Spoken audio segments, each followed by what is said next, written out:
21 अप्रैल 1526। सूरज की पहली किरण ने जब पानीपत की मिट्टी को छुआ तो हवा में कुछ और ही था। धूल नहीं, बारूद था। घोड़ों की टापें नहीं, इतिहास की पदचाप थी।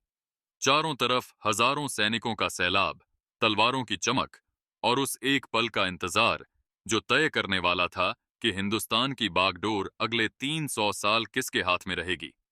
यह सिर्फ दो राजाओं की जंग नहीं थी, यह हिंदुस्तान की तकदीर का फैसला था।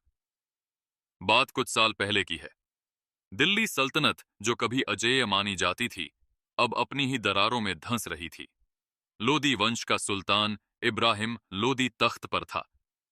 जिद्दी, घमंडी और अपनों से ही दुश्मनी मोल लेने वाला। उसकी सख्त नीतियों ने दिल्ली के सबसे ताकतवर अफगान सरदारों को उससे दूर कर दिया था। इनमें एक था पंजाब का सूबेदार दौलत खान लोदी।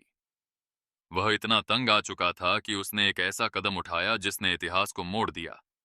उसने काबुल की ओर संदेश भेजा, और उस संदेश को पाने वाले का नाम था बाबर, जहीरुद्दीन मोहम्मद बाबर, तैमूर और चंगेज खान का वंशज। एक ऐसा योद्धा जो समरकंद और फरगाना जैसे शहर खो चुका था, लेकिन जिसके सपनों में हिंदुस्तान था।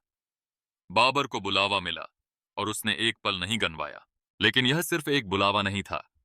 उत्तर से रास्ता खुला था और दक्षिण से भी एक संदेश आया। मेवाड़ के महाराणा संग्राम सिंह, जिन्हें दुनिया राणा सांगा के नाम से जानती है, के शरीर पर 100 से अधिक घावों के निशान थे। एक आंख जा चुकी थी, एक हाथ अधूरा था, फिर भी राजपूताना में उनके नाम की तूती बोलती थी। राणा सांगा ने बाबर को खबर भिजवाई, तुम दिल्ली की ओर से बढ़ो, हम आगरा की तरफ से मिलकर इब्राहिम लोदी को कुचलते हैं। बाबर के लिए यह प्रस्ताव सोने पर सुहागा था। उत्तर से समर्थन, दक्षिण से साथ, हिंदुस्तान का दरवाजा खुला था और बाबर ने कूच का आदेश दे दिया। पानीपत के मैदान पर जब दोनों सेनाएं सामने आईं, तो तस्वीर साफ थी। एक तरफ विशाल था, दूसरी तरफ घातक।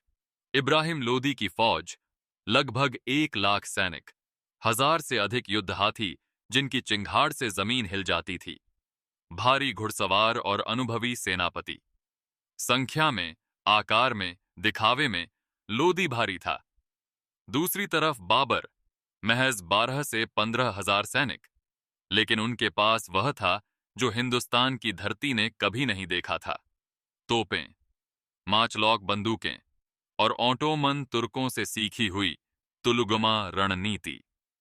बाबर ने मैदान में उतरने से पहले गाड़ियों को रस्सियों से जोड़कर एक मजबूत किलेबंदी बनाई, जिसे अरबा कहते हैं।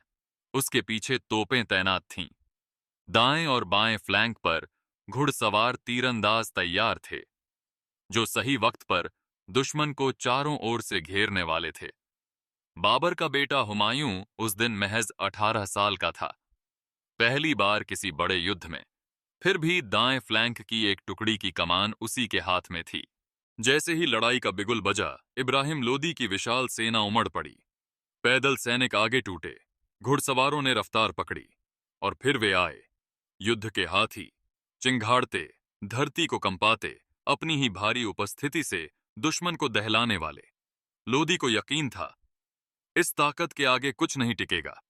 लेकिन जैसे ही वे करीब पहुंचे, बाबर ने इशारा किया और धमाके हुए, एक के बाद एक, इतने भयंकर कि पूरा मैदान थर्रा उठा। जिन हाथियों ने कभी किसी से पीठ नहीं दिखाई थी, तोपों की गड़गड़ाहट से पागल हो गए। वे पलटे और अपने ही सैनिकों को रौंदते हुए भागने लगे। घुड़सवार बिखर गए। पैदल सेना में अफरा तफरी मच गई। बारूद की गंध, धुएं का गुबार और चारों तरफ चीखों की आवाज। यही वह पल था जिसका बाबर को इंतजार था।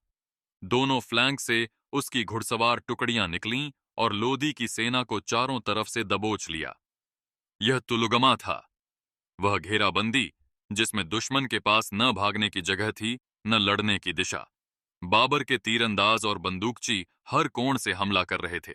लोदी के सेनापतियों ने मोर्चा संभालने की हर कोशिश की, लेकिन हर बार नाकाम रहे। जब चारों तरफ से हार साफ दिखने लगी, इब्राहिम लोदी खुद घोड़े पर सवार होकर युद्ध के बीच उतरा। वह भागा नहीं, उसने हथियार नहीं डाले। जिस अकड़ के साथ उसने राज किया था, उसी अकड़ के साथ वह लड़ा। लेकिन बाबर की घेराबंदी में वह अकेला पड़ गया, और उसी मैदान में जहां उसकी विजय तय मानी जा रही थी, इब्राहिम लोदी मारा गया। दिल्ली सल्तनत का आखिरी सुल्तान उसी धूल में मिल गया जिस पर उसकी सल्तनत की नींव खड़ी थी। पानीपत की उस मिट्टी ने उस दिन दो बातों की गवाही दी। पहली, लोदी वंश का खात्मा। दूसरी, मुगल साम्राज्य की नींव। बाबर की यह जीत सिर्फ एक युद्ध की जीत नहीं थी। उसने यह साबित कर दिया कि संख्या नहीं, रणनीति जीतती है। हाथी नहीं, तकनीक जीतती है। घमंड नहीं, अनुशासन जीतता है। हिंदुस्तान की जमीन पर पहली बार तोपें गरजी थीं, और उसी गर्जना के साथ एक युग का अंत हुआ और एक नए युग की शुरुआत। जिस हिंदुस्तान में अगले 300 साल मुगल सल्तनत का परचम लहराएगा, उसकी नींव उस एक सुबह, उस एक मैदान पर रखी गई थी। लेकिन बाबर के लिए यह अंत नहीं था।